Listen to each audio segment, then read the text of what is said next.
Hi parents, this is Teacher Fikri, and today I'm going to show you parents on how to do performing wheelbarrow with your children with grading prompting verbal prompt.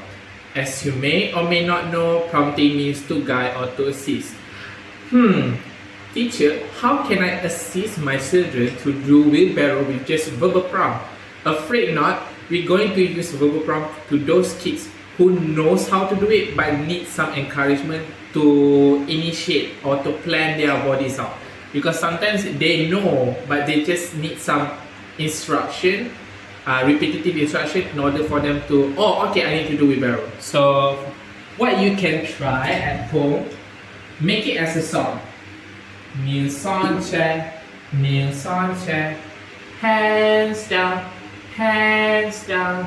move front, move front. So using song is considered as verbal prompt because we verbalize the action into a form of song. So you can try at home.